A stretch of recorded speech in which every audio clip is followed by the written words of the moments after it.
Guys, remember our house? The Skypod. Ito na yung itsura. Donk.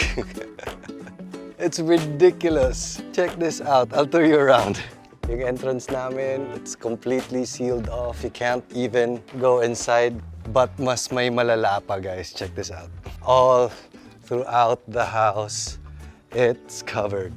Ito yung pinaka-champion. From this point, like parang, wow, what happened to your house? Boom! Even our pool is covered. This is the entire pool. There's still water and it's just being covered. Pati yung laruan ni Scott, they covered it. Yung cactus lang namin yung hindi natakpan. It's all completely sealed.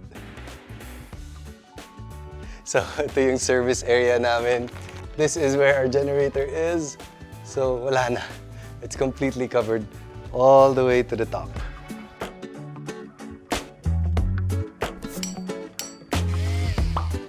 So even from the inside, this is what it looks like. It's covered there, covered on the other end, and this white thing, that's also a plastic covering. It's very, very hot here inside. There's no air coming in. But we're doing all of this for a very, very good reason. Let me show you.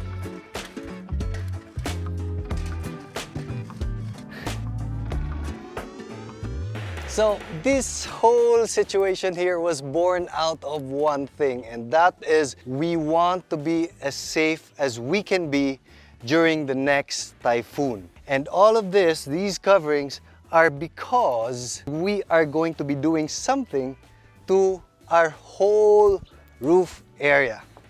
Let me explain. So if you're walking on our roof ngayon, makikita natin na ang dami ng mga repair marks sa aming bahay.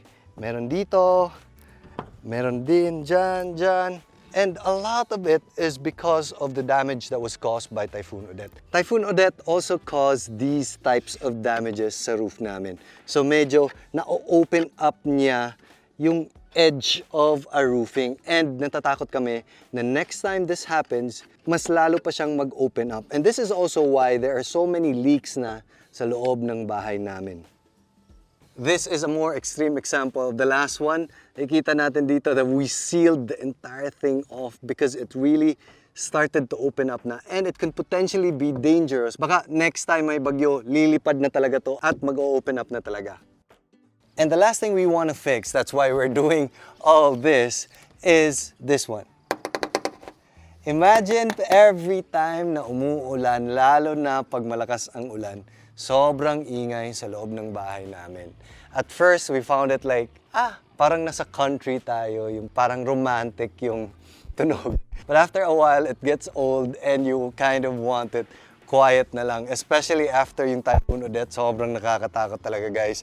We can hear every single thing that's hitting our roof. Pati ulan, pati debris, every single thing. So we're going to be doing something to our roof that I feel not a lot of people have heard about, and that's why I wanted to share this video with you guys. Okay, so let me explain very, very quickly. This is our refrigerator, and like any other refrigerators, it keeps the cool air in and the warm air out. And the reason why it can do that is because it has an insulating foam called PU foam. If I were to slice this refrigerator in half, meron tayong foam na makikita ni yellow in color, and that is called PU foam or polyurethane foam. And that foam is what we're going to be spraying all over our rooftop. These are all the barrels that we'll be using to spray on the roofing. It's called Ecofoam. So it goes from these barrels, the red one and the green one will combine and goes up to that, and it gets sprayed on our roof.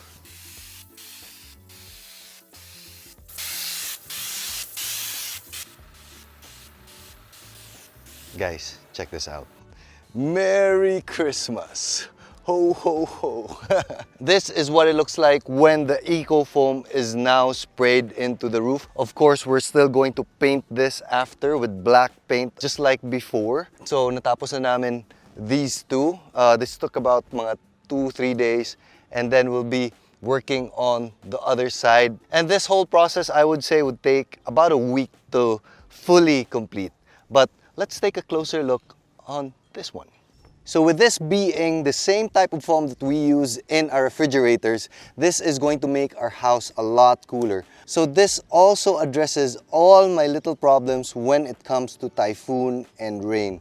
So yung mga seams ng roofing natin, naka-covered na siya and nasiseal na siya ng maayos.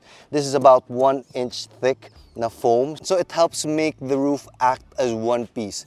Plus, it seals everything off, so less chances for leaking. And lastly, try natin to, guys. If ever it rains, muffled na yung tunog ng ulan. It's not like before where it's a metal sheet. Tak, tak, tak, tak, tak. So that's the main advantage of this one. So naalala niyo yung opening dito or yung nagpe-peel off, it was completely sealed off na. So a lot less to worry about. So if ever may typhoon, it doesn't have anything to hang on to peel this portion. So this Ecofoam is very, very makapit and malagkit when it's being sprayed. That's why we had to cover the entire house with tarps because yung tinatawag natin na overspray. What if we're spraying and there's wind and it hits something else, yung kotse, yung glass panels, and it's very, very hard to remove. So I appreciate the supplier a lot for taking time to really do a comprehensive cover for our house. So, ang promise ni Ecofoam sa amin ay yung PU foam nila ay hindi flammable. Kasi yung iba, flammable talaga and it's a fire hazard. Sa kanila daw ay self-extinguishing. I got a piece of foam from the rooftop. Ito mga sobra-sobra. And let's try it out ngayon. When I burn it, it naturally stops burning. Hindi siya yung parang papel na nagko-continue yung flame. So with this one, I think this is very much a good sign. So guys, it's been about 2 weeks. May bago na tayong haircut. And this is what the Skypod looks like. It's just unwrapped, but from this area, wala tayong makikita. Later, I'll take you up to see what has happened, but it's a good thing na wala masyadong changes that can be seen from below. Later, we'll talk about the price, we'll talk about the pros and cons, we'll talk about the whole experience and why it took 2 weeks. Usually it doesn't. And we'll talk about if this kind of application, the Ecofoam application, is right for you. But for now, let's go up to the roof and check out what has happened. As you can see, it's painted black now. This is to protect the PU foam from the UV rays, so special type of paint to.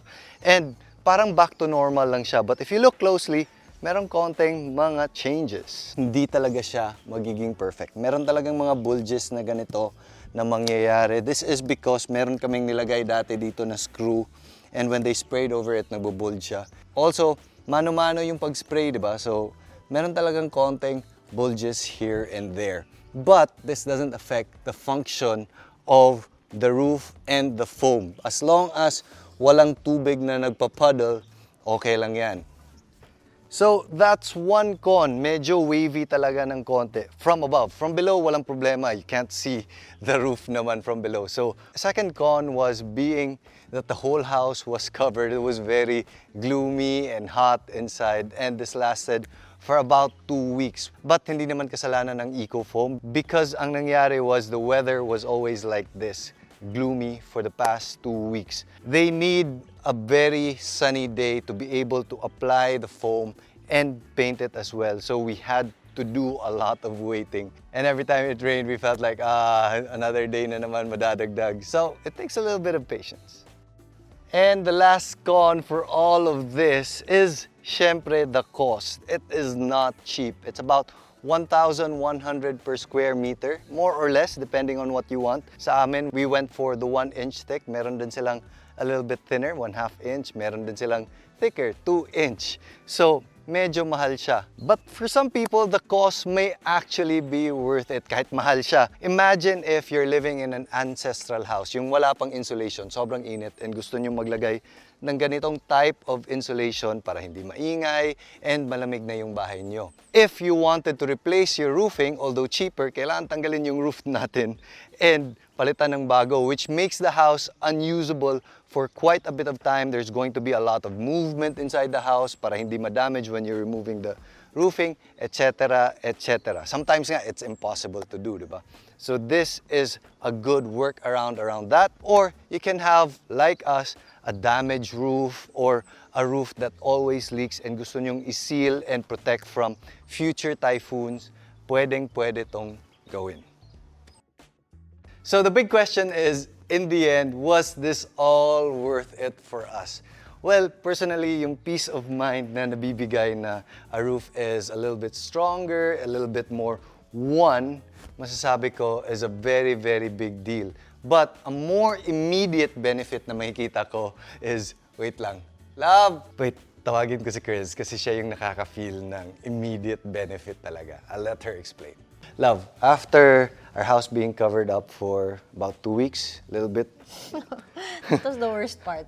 That was the worst part. Yeah. So, pros and cons. Okay, that was the worst part. That was the worst part because we were also dealing with a COVID situation. Oh, yeah. So parang nakaka-depress yung hindi mo makita yung outside world. Yes, I think it's Special situation yun. Oo, especially because we're living in a glass house, di ba? Na parang blue yung ilaw sa loob ng bahay namin because the tarps were blue. Yeah. And hindi siya makapag-shoot, syempre. Yeah. Like, hindi siya makapag-Instagram. And no, and also because we're such an outdoorsy family, like Scotty loves to go out and look at the mountains and the grass and the garden, and parang for him to see what's going on with our house. But Yun lang. after all that, after all the effort and everything, do you think it's worth it? Because I feel like your number one complaint about this house was the noise whenever it rained. Yes, because of my weird trauma thing. But for me, it's worth it because I didn't do anything. You did everything. I just had minor inconveniences, and then now it's fixed. Yay! You know that there was this one night na sabi mo umulan ng malakas. Umalan ng malakas, and usually she wakes up and hugs me. I'm such a light sleeper, like crazy light sleeper. Like isang gising na ako. Pero that night, you di ako slept- nagising yeah. for the first time in this house. Yeah, na umulan. Success. Oo. Yeah. I actually told her, love, do you know that it rained last night? Sabi niya, ha? Really? Yeah, I was so happy it rained kasi hindi ko na-experience yung rain.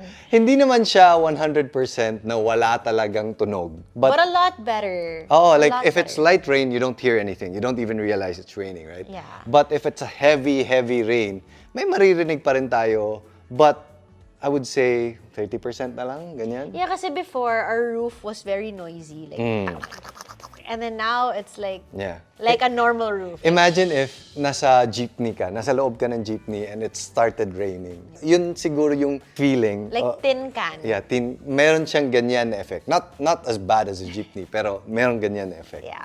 So, right now, a lot better. Okay. Okay, so done na. All right, I'm done with you. Choo, choo, choo. Thank you. Pulled me out without makeup, without warning, without... So that's it, guys. If you're interested about Ecofoam, I'll put their contact details in the description below. And I hope you like this video. Subscribe, like, and everything else. And I'll see you later.